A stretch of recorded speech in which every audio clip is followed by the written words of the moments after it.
Nós temos algumas ferramentas ali na internet. Nós vamos ouvir um pouquinho delas.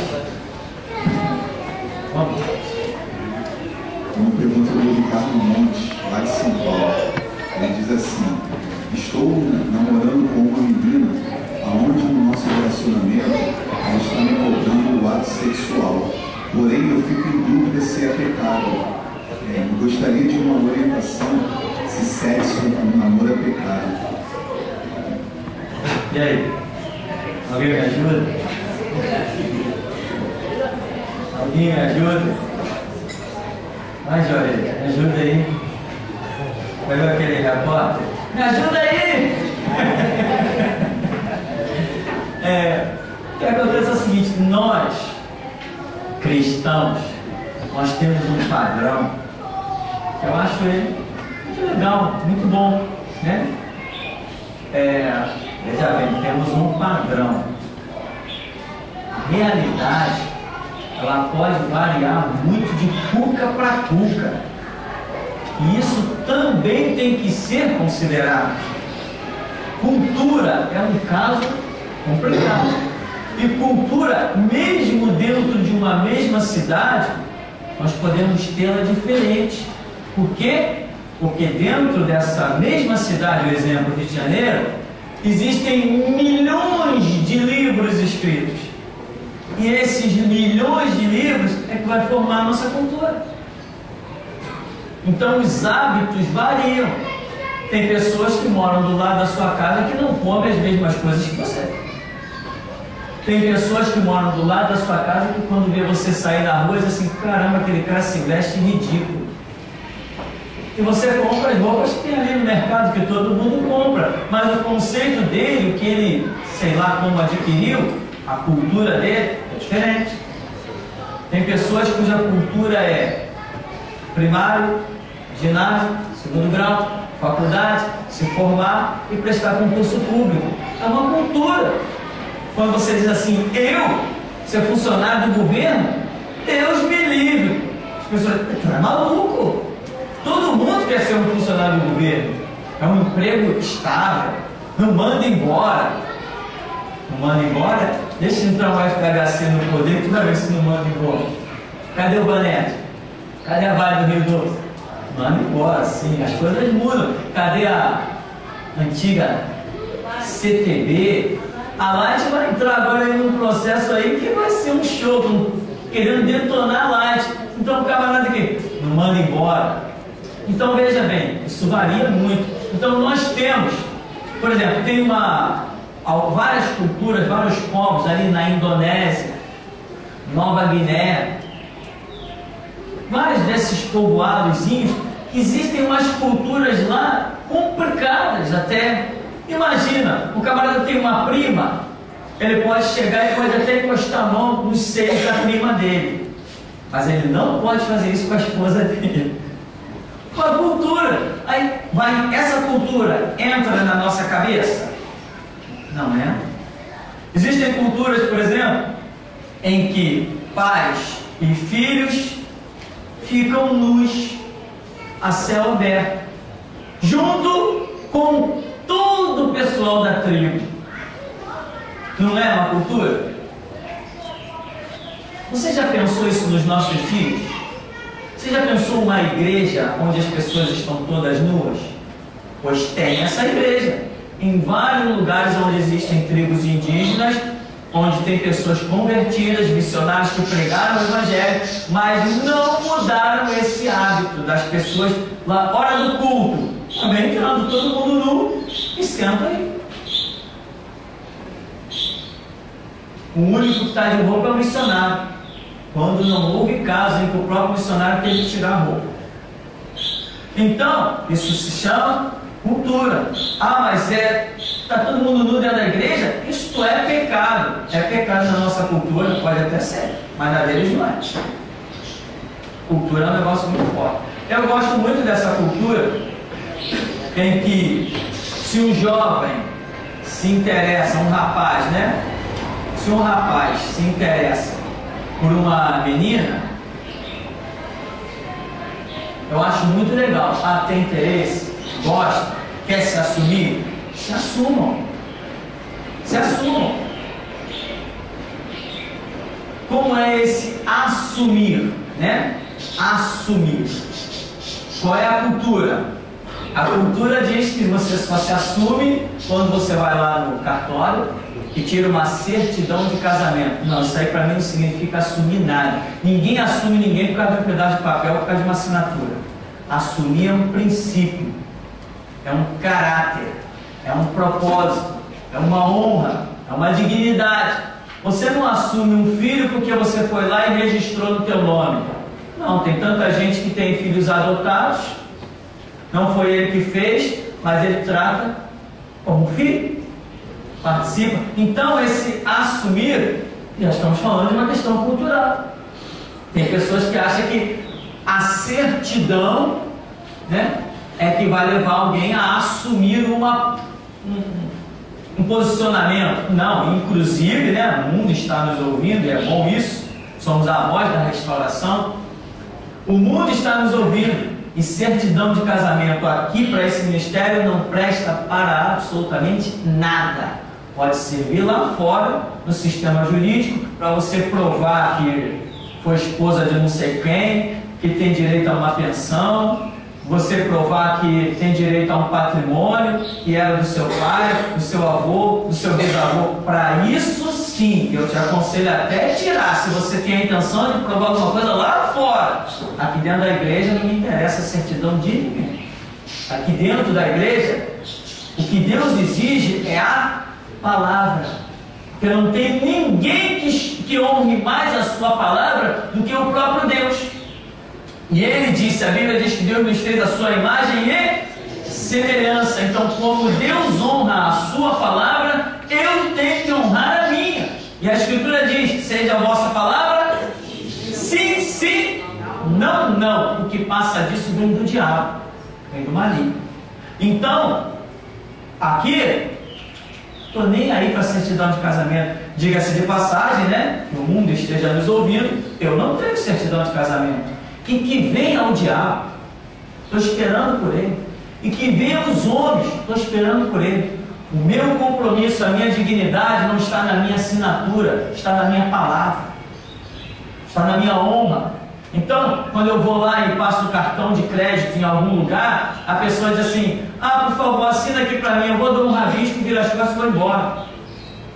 Por quê? Eu vou pagar, não é a minha assinatura, eu não vou perder tempo de fazer uma assinatura igual da identidade, eu dou um rabisco ali, toma. A hora que vem a dívida eu estou pagando, que vale a minha honra, é o meu compromisso. Quando as pessoas se perguntam, ah, dá para emprestar a identidade? Eu digo assim, para quê? Para que você quer a identidade? Vai mudar alguma coisa? Ah, é o costume da casa, tá bom, toma aí. Mas a maioria maciça dos lugares onde eu vou nem pede identidade. Tem lugares que eu vou que nem pede mais para eu assinar, já me conhece.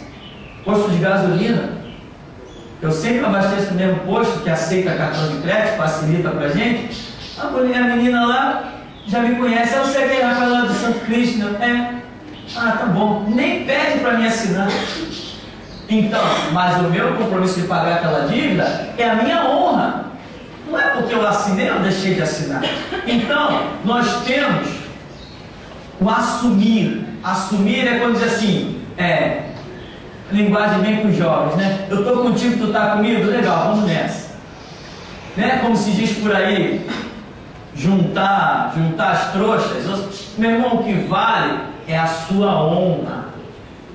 Né? Se você quer, vamos construir uma família? Tá, vamos. Então, irmão, acabou a história.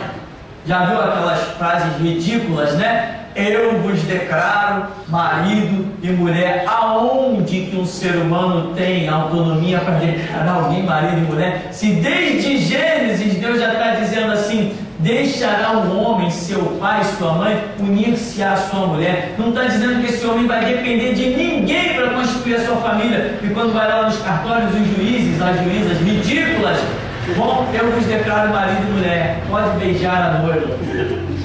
Que show! Se ela não dissesse isso, caramba, ninguém ia se casar, ninguém ia dar beijo. São coisas ridículas da nossa sociedade. que não fazem parte do nosso contexto de igreja. Nós não estamos nem aí para papel, nós estamos aí para a palavra. Você deu a tua palavra, você tem que honrar. E se tu não honrar a tua palavra, pode esperar que a espada de Deus te alcance em qualquer esquina dessa. Então o nosso compromisso é esse, é perante Deus, perante o sangue de Cristo. Por quê? Porque nós queremos viver de tal maneira que o acusador das nossas almas não tenha nada que nos condenar diante de Deus. Então este é o ponto de vista do nosso ministério. Aqui então, vamos lá. Se um rapaz está gostando de uma menina, ambos se gostam, se assumam. Se assumam, meu. Acabou. Agora fica que nem uns que veja, tinha um rapaz aqui dentro da igreja que essa aqui quem é? Minha noiva. Tá? Durante 1 ano e meio o camarada teve dentro da igreja. Essa aqui é minha noiva. Essa aqui é minha noiva. Essa aqui é minha noiva. Daqui a pouco a noiva dele está grávida. Essa aqui é minha mulher, é minha esposa. Ué, não é problema dele? Quem põe pão na mesa dele? Por acaso alguém aqui está pedindo, querendo saber da intimidade da vida de alguém? Não, meu irmão. A Bíblia não diz deixar o homem, seu pai, sua mãe, iniciar sua mulher? Que papo é esse de noiva, de noiva, de noiva? Se é tua mulher, é tua mulher. Essa aqui é minha esposa, tá uma história. Assume. Entendeu? Precisou a menina ficar grávida, aí o cidadão encontrou uma desculpa, saiu da igreja, hoje está morando normalmente, constituiu uma família, está lá. Não precisava ficar mentindo aqui dentro, aliás, mentindo para ele mesmo, porque para mim nem me interessa. Estou nem aí. Entende? Cada um faz da sua vida o que quiser. E se alguém está vivendo lá sem uma certidão de casamento, isso para mim não é pecado, nem para o Cristo que eu sirvo. Não é pecado para o Deus que eu sirvo. O Deus que eu sirvo instituiu o casamento antes que existissem cartórios. E nunca o Deus que eu sirvo vai se submeter a uma lei feita por homens. O casamento existe antes que o homem soubesse o que era papel e caneta. Não é agora que inventaram papel e caneta que Deus agora eu vou poder concretizar o que é o casamento. Porque o homem finalmente inventou o papel, a caneta e os cartórios. Longe de mim tal coisa. Estou fora de um absurdo desse. Então, eu acho o seguinte, no caso desse rapaz aí de São Paulo, esse irmão, gosta, acha que tem futuro no relacionamento, orou, buscou em Deus, Deus confirmou, irmão, se unam de vez, assumam. Agora, se não gosta, também para de enrolar. Né? Não, eu não sei, eu acho que essa daí não é a mulher da minha vida, não quero me envolver. Não estou falando que seja o caso dele, mas existem casos assim. Não quero me envolver, tal, não é a mulher da minha vida, tal. Então, põe um fim nessa história. Para de ficar arrastando as coisas, enrolando. Um o tempo do outro, a vida do outro. As coisas têm que ser claras. A Bíblia diz sim, sim e não, não. Entende? Uma vez, quando eu comecei a pregar, eu era muito jovem, com 24 anos, eu saí pregando Rio de Janeiro afora. Irmão, quando a gente está à frente de igreja, a gente entra nas igrejas, está cheio de meninas solteiras, meninas jovens, meninas bonitas, e você é cercado de uma maneira sobrenatural. E muita gente, você pensa que quer vir falar contigo por causa de questões bíblicas? Não, porque ela já viu em você um futuro marido. Você pregou, o céu veio abaixo, o conhecimento bíblico, a pessoa se aproxima de você não é por causa das coisas espirituais, é por causa das coisas naturais. E isso é normal. E quanta gente se declarou a mim, simplesmente eu disse assim, não vejo o plano de Deus nisso. E segui a minha vida. Mas era muita gente, por quê? Jovem, 24 anos, pregando em tudo que é a igreja desse Rio de Janeiro, lugares que eu fui que hoje se tivesse que voltar, eu nem sei aonde é. E tinha gente atrás de mim, telefonema, se eu tivesse e-mail na época, eu imagino que minha caixa de e-mail ia lotar de gente, e declaração daqui, declaração de lá, que eu tive um sonho assim, que eu tive um sonho assado, que Deus falou, tudo bem, que tem os seus sonhos, mas enquanto eu não tiver os meus e as minhas revelações, eu vou levar a minha vida. Então, tudo isso é um contexto que é real, mas a oração é que manda. Então, a esposa dele, a menina que está com ele, está pressionando. Ora, e ele tem interesse? Se assumam. Se assumam. Agora, mas pastor, eu não tenho aonde morar. Ela mora com os pais dela e eu moro com os meus pais. Realmente, aí começa um outro problema cultural que nós temos. Eu já comentei aqui que eu conheci algumas pessoas que eram casadas, que se assumiram, mas a mulher morava no apartamento dela e o homem morava no apartamento dele, porque eles achavam que quando se juntavam, essa vida debaixo do mesmo teto, ambos já tinham experiências, achavam que isso era muito ruim.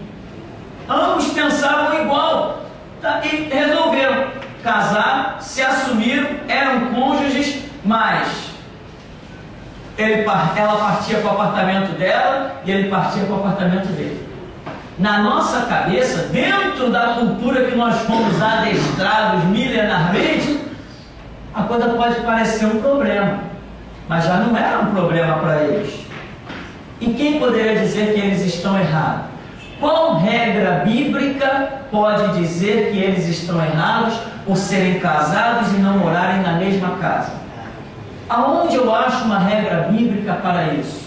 Bom, eu até hoje não achei. Se alguém achou, eu até hoje não achei. Agora, eu poderia achar sim, se ele não mora, mas ele está morando com outra. Opa, aí a Bíblia já chama isso de adultério, bigamia, traição e outras coisas mais que tem por aí. Então, o que eu diria a esse irmão, se há interesse de ambas as partes, que se assumam.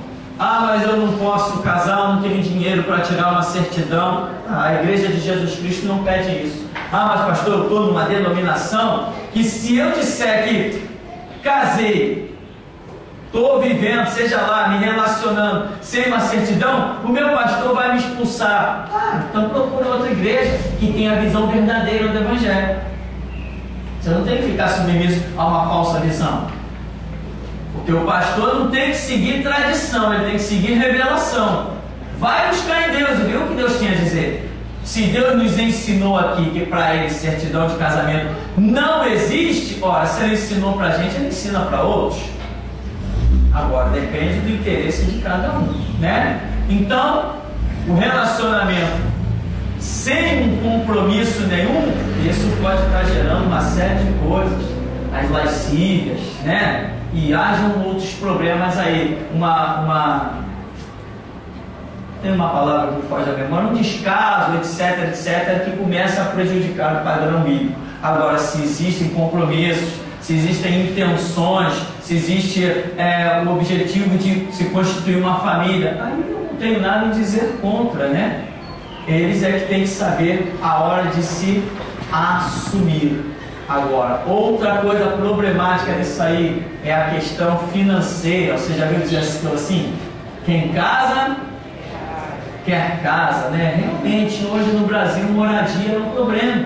Os jovens fazem primeiro grau, segundo grau e às vezes fazem até faculdade. Às vezes arranja até um trabalho, mas não consegue pagar um aluguel.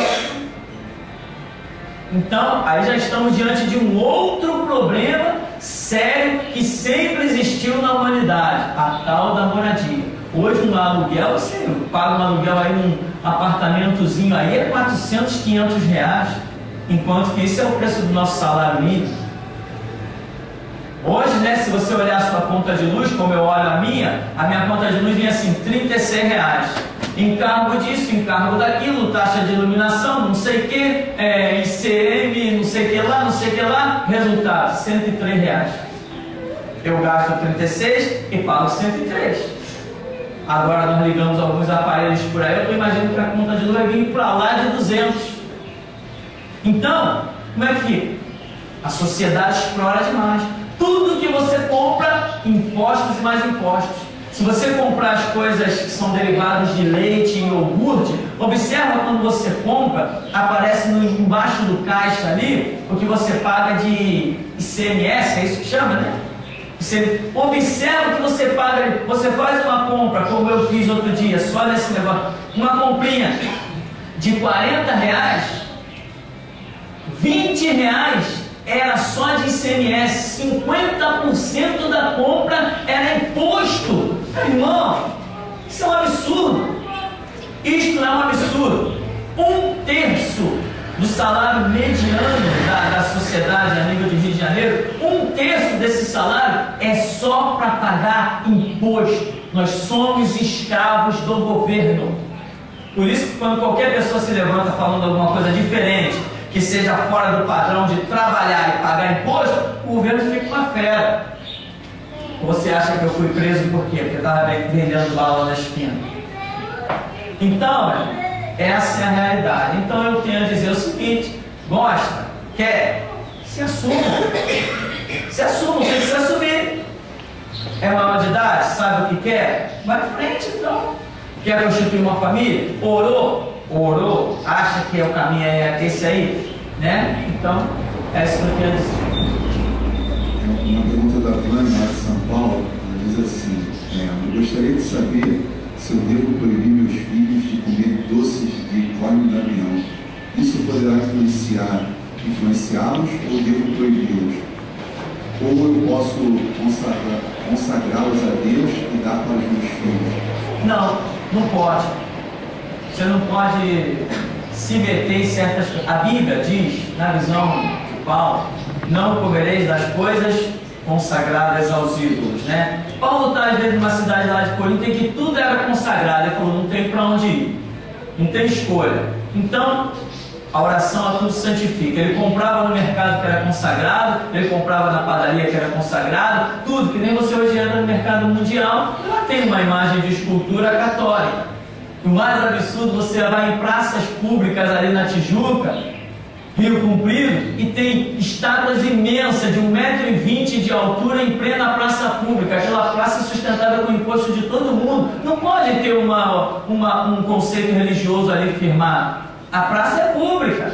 Todos ali daquela área pagam impostos para a iluminação daquela praça, para a limpeza daquela praça. Mas isso aí é outra coisa, a gente sabe que o mundo já é maligno. Então, se você sabe que você está recebendo um doce de uma pessoa, como por exemplo, eu tenho um irmão, que agora ele parou, mas sempre que chegava essa época de dar doce para as crianças, a época chamada dos demônios, chamado Cosme e Damião, são dois demônios que se disfarçam de criança dentro dos terreiros de Macumba, e eu sei muito bem isso, que eu frequentei isso. Então nessa época eles manifestam, senta no chão, fica rolando, falando que nem criança, né, que nem bestalhados lá e tal, e as pessoas vêm dar balinha para eles, enquanto eles estão recebendo balinha, está destruindo a vida de um monte de gente.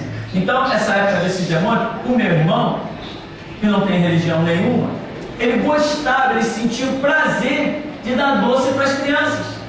Então ele aproveitava essa época e dava doce, sem nenhuma consagração, sem nenhum culto ao Cosme e Damião. Inclusive, ele não comprava os saquinhos de doce que vinham as imagens. Não tem aquele saquinho de doce que vem as imagens? Ele não comprava aquele ali, porque ele não tinha parte com isso. Ele gostava de ver o prazer das crianças pegar o doce, o sorriso das crianças, a alegria das crianças, e ele dava doce. E um dia ele veio falar comigo, meio incomodado e tal. Eu falei assim, então escolhe outro dia, escolhe outra época, escolhe outro mês. Tu quer fazer, sente prazer, sente alegria, tu está fazendo até um negócio legal, tem tanta criança aí que não tem dinheiro para comprar um doce. Eu aprovo o que você faz, eu gosto do que você faz, e se isso está te incomodando, porque é uma época que está todo mundo dizendo que é o Cosme e Damião, se isso está te incomodando, usa outro mês, usa outra época, usa outro dia, e continua fazendo, se tu sente prazer e alegria. Não tinha nada a ver com o pacto. Detesta, meu irmão, não pisa no terreiro de Macumba de jeito nenhum, ele detesta aquilo ali. Ele sempre detestou. Quando nós éramos mais jovens, eu ia, ele não ia, ele ficava em casa, ele nunca gostou daquilo. Entende? Eu fui que mais caminhei nesse negócio. Então, se uma pessoa nessa época recebesse um saquinho de doce do meu irmão, não tem nada a ver. Ele simplesmente está fazendo aquilo por prazer, até a embalagem que traz a imagem dos demônios, ele retirava, ele não comprava daquela, ele comprava uns saquinhos brancos, transparentes, não tinha imagem nenhuma, grampeava e dava para as crianças. Agora, se eu sei que aquilo ali foi consagrado, e lá vem com imagem, e não sei o que, se eu vejo todo um contexto que é reprovado pela Bíblia, eu tenho que me negar. Eu entendo que eu tenho que me negar. Agora, isto que eu estou dizendo é um padrão, né? Lá no colégio, os professores, quando chega essa época, tem professores que dão, tá, sem ter compromisso com nada disso também, mas eles já sabem que aquelas crianças que são evangélicas, eles perguntam à mãe: ó, posso dar para o seu filho? Posso dar? Às vezes a mãe diz assim: não, pode dar, mas já disse para o filho: ó, traz para a gente jogar no lixo. Entendeu? Às vezes fica melhor e diz: não, professor, eu não quero não. Acabou, deixa dar para quem quiser. Então existe um padrão de rejeitar, de reprovar. Agora, esse é o padrão. Agora, se tem gente que acha que não, eu tenho fé suficiente para pegar aquilo, orar, desfazer as obras do diabo e dar para os meus filhos, vai na tua fé. Quem sou eu? Eu não sou dono de nada, eu não sou dono da verdade. Você acha que pode? Pode. Eu já vi casos sérios. Eu já vi gente ter o filho enfermo, pegar, consagrar coisas assim de comer nessa época, botar em mesa dentro de terreiro, chamar a gente de fora, para quê? Para que a doença do filho saísse e pegasse em outras pessoas. Isso aqui no bairro, quer dizer, uma maldade real. Isso aqui neste bairro do Santo Cristo, eu vi isso. Então, aí entra lá, está lá aquele prato lá, a pessoa vai, as crianças vão, comem, e teve um caso de um rapaz que comeu aí um doce, e resultado, a doença da criança passou para ele, e ele morreu estirado na areia de Copacabana. E o outra criança ficou bom. São coisas que o diabo faz que vai prendendo as pessoas nesse mundo satânico e terrível. Está vendo que poder livrou meu filho? Livrou seu filho matando o filho dos outros? Que religião é essa? Isso não é religião, isso é satanismo. Então, meu irmão, sabemos que tudo isso existem sim, as coisas consagradas. Muitas dessas pessoas que vendem doces por aí pelas ruas, elas pegam ossos de crianças em cemitério para deixar cozinhar dentro das panelas. Depois tira o osso e vai vender por aí pelas ruas. Aí chega, vendi tudo, viu? Por causa da obra de satanismo que ela realizou. Isso aí é o que mais tem. E é por isso que muitas vezes eu não aconselho as pessoas ficarem comendo em nada aí pela rua. Não é nem por causa do efeito do feitiço, é mais por causa da imundícia mesmo. Então, existe um padrão. O padrão bíblico é de nós reprovarmos aquilo que podemos reprovar e sabemos que ali existe uma influência maligna. Esse é o padrão bíblico. Mas Paulo, sabendo que toda a cidade estava entregue à idolatria e que desde os bois do campo até o trigo do campo tudo era consagrado ao diabo, ele diz assim: olha, come do que botar na mesa. Entende? Dá graças a Deus e come do que botar na mesa. Hoje nós vamos aí, em tudo que é mercado que eu entro, que levanta a cabeça na entrada da porta ou lá no final do mercado, tem uma imagem demoníaca. Ou é a Aparecida, que é um demônio, ou é o São Jorge, que é um demônio, ou é o Bastião, que é um demônio. Tudo que é mercado tem. Olha, se aquele camarada está colocando o mercado dele sob a proteção daquela entidade, então tudo dele ali é consagrado. Eu entro lá, compro com o meu dinheiro, só aí eu já estou vencendo o diabo, porque a Escritura diz: com o suor do teu rosto ganharás o teu pão. Chego em casa, minha vida está diante de Deus, eu ponho na mesa, como, e até aqui me ajudou o Senhor. Agora, eu não vou ficar brincando, tipo, salvo se eu tiver uma direção de Deus, eu não vou ficar brincando. Se alguém chega com algumas coisas, eu sei que aquilo tudo foi consagrado, eu vou ficar: me daí. Não. Agora, se eu tiver uma direção de Deus, eu faço. Com direção, as coisas são diferentes. Se Deus quiser me dar uma experiência de alguma maneira, Ele dá a direção, e eu vou agir sempre de acordo com a direção de Deus. Agora, o padrão é não receber se você sabe que a procedência é maligna. Este é o padrão. Pastor, sobre a glutonaria, eu vi uma reportagem em que 50% dos brasileiros estão acima do peso. E vemos isso também na apostila.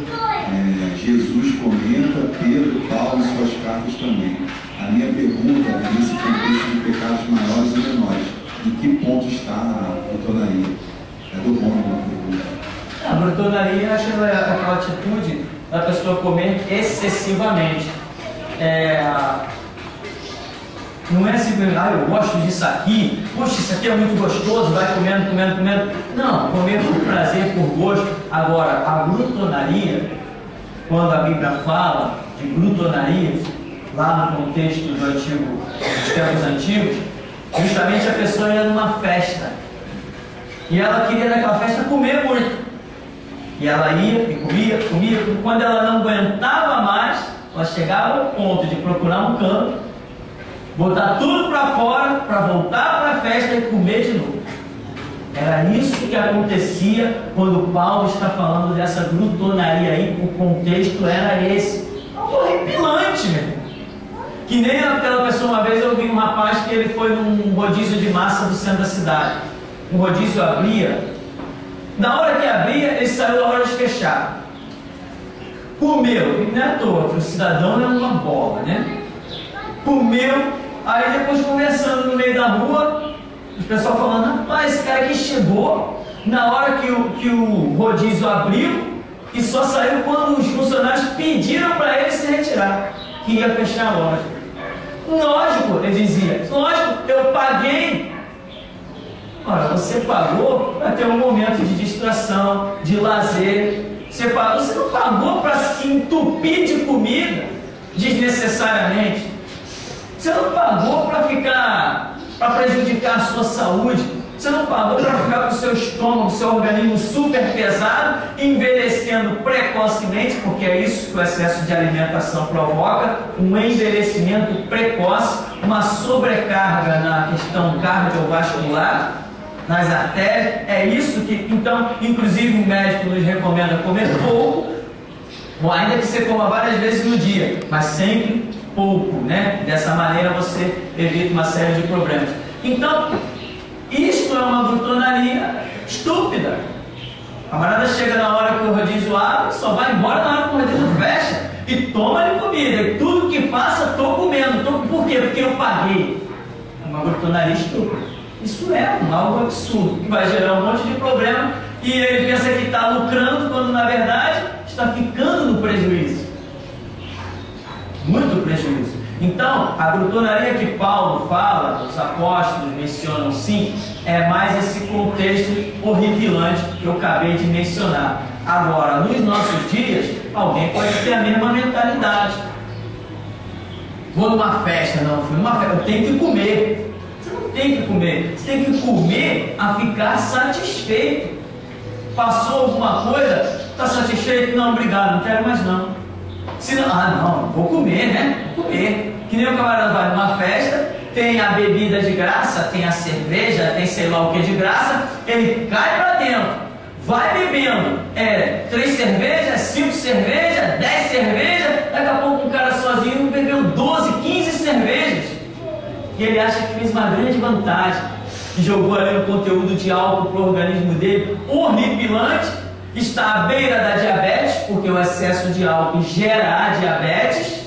Excesso de álcool é mortífero para diabetes, é mortífero. Guarde isso e alerte alguém, irmão. Excesso de álcool é mortífero para a diabetes. É um dos fatores principais. Você pode ver que normalmente as pessoas que estão por aí ficando diabetes, né, salvo a questão da obesidade, é a bebida. O cara gosta da cervejinha dele e ele acaba diabético. Então, são conceitos que não têm a ver com uma realidade. Aí isso tudo vai sendo enquadrado na glutonaria, na bebedice, e o camarada pensa que está fazendo vantagem, depois sai na rua, bebi 15 cervejas de graça. Bebeu 15 cervejas e encurtou o seu tempo de vida em bons tempos também, a sua qualidade de vida.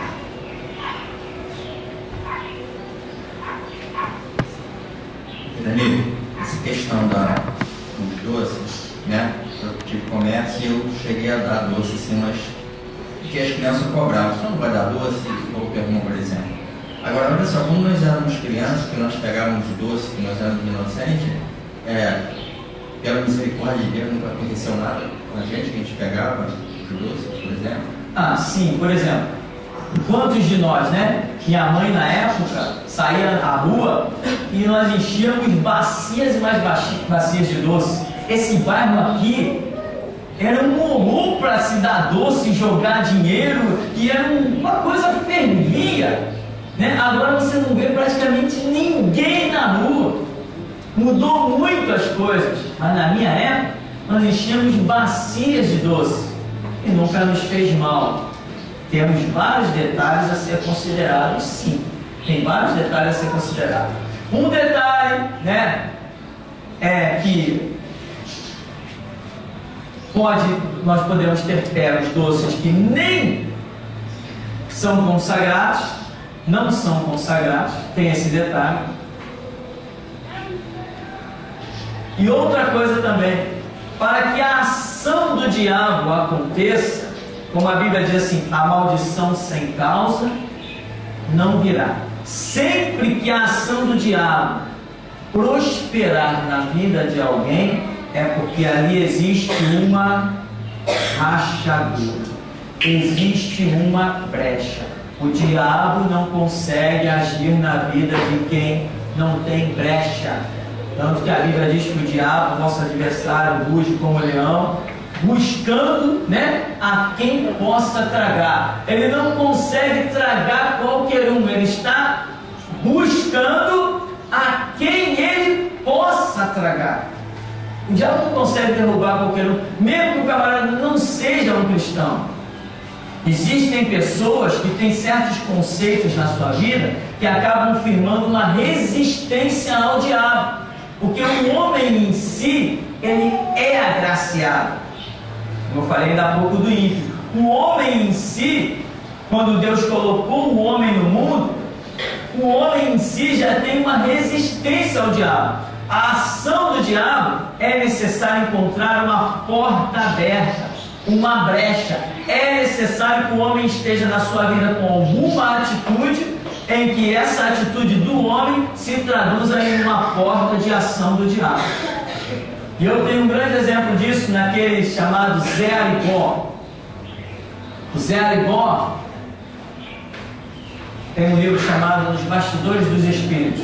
O camarada operava catarata com canivete, arrancava caroço, era um fenômeno. E ele era possuído por 3 demônios. Quando os demônios se apresentaram para ele, conforme diz o livro, se apresentaram como bonitos, seres de luz, dizendo que Deus tinha uma missão e que ele ia curar pessoas, não ia cobrar. Olha quantas pessoas precisam de médico e não pode, aquele blá todo do diabo. Ele diz assim: não, eu não vou, não quero saber dessa missão. E os demônios nunca possuíram ele e o obrigaram a curar, o obrigaram a fazer nada, enquanto ele dizia não. Aí um dia os demônios falaram: não tem jeito, ou você se rende ao que nós queremos, ou então tu vai acabar ou louco ou vai se suicidar. Aí ele falou: não vou me render. Um dia ele acorda, ele está no 3º andar do prédio deles, sentado no parapeito. Ele falou assim: caramba, então eles podem me matar.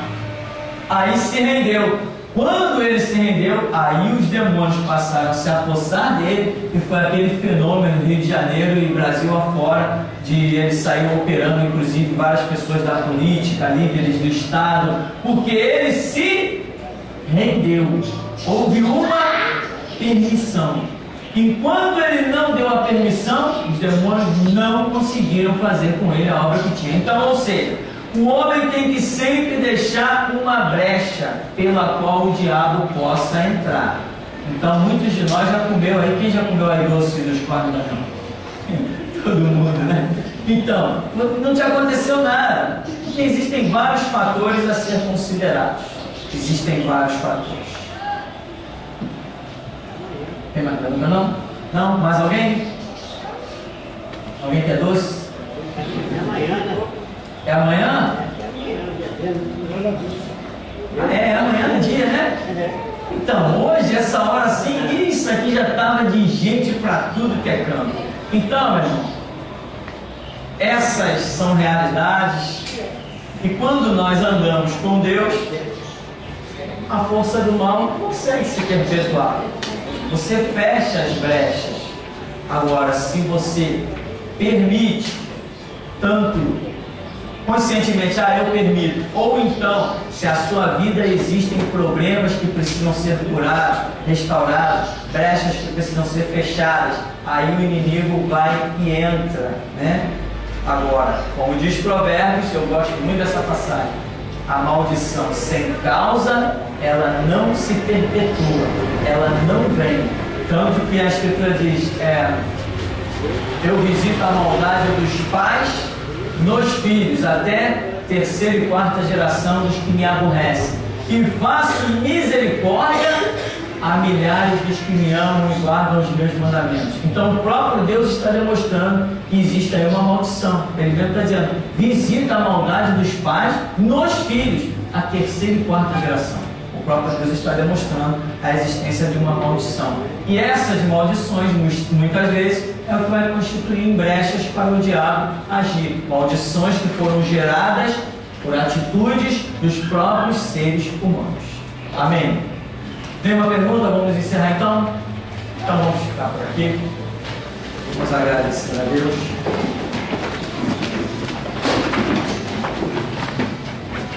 Senhor amado, Deus vivo e poderoso, nós te glorificamos, sabendo, ó Deus, que a tua palavra não voltará vazia, e está escrito: o que habita no esconderijo do Altíssimo, a sombra do Onipotente descansará. Direi do Senhor, Ele é o meu Deus, o meu refúgio, a minha fortaleza, e nele eu confiarei. Tu é quem nos livra do laço do passarinheiro, da peste perniciosa, é quem nos cobre com as suas penas, com as suas asas, e nós estamos seguros. A sua verdade é escudo e broqueio, Senhor. Torre forte é o nome do Senhor, para onde correrá o justo e estará em alto retiro. Por isso, Senhor, nem o mal nos sucederá, nem praga alguma chegará à nossa tenda. O Senhor ordena os seus anjos a nosso respeito para nos guardar em todos os nossos caminhos. E para que tal se cumpra, ó Deus, nós precisamos andar na Tua palavra, na Tua verdade, na Tua revelação. Porque sobre os filhos da desobediência, ó Deus, é derramado o espírito da ira do Senhor e não das compaixões e misericórdias. Por isso nos ajuda para que nós não sejamos vistos como filhos da desobediência. E aqui estamos nós nessa manhã para aprender do Senhor, para receber do Senhor, para caminhar com o Senhor, para que verdadeiramente, ó Deus, as trevas não encontrem nas nossas vidas brechas, nem ranhuras, nem portas pelas quais possam atuar, e que, como está escrito, que o Filho de Deus se manifestou para desfazer as obras do diabo, e não para ser influenciado por elas. Assim seja esta palavra sobre as nossas vidas. Capacita-nos, ó Deus, a sermos instrumentos, espadas tuas sobre a terra, envergonhando as obras do mal e desfazendo as obras de Satanás. Ensina-nos, instrui-nos o caminho que devemos andar, Senhor, para que não estejamos confundidos. E muitos, ó Deus, como tem batido no peito e dito: sou servo de um Deus vivo, mas a realidade das suas vidas não traduz isso, porque na verdade são até servos, mas não como deveriam ser. Por isso, Senhor, nos ensina, nos ajuda. Não somos capazes, mas a nossa capacidade vem do Senhor que fez os céus e a terra. Por isso nos abençoa nesta manhã, em nome de Jesus. Amém. Amém. Vamos em paz então, em nome de Jesus.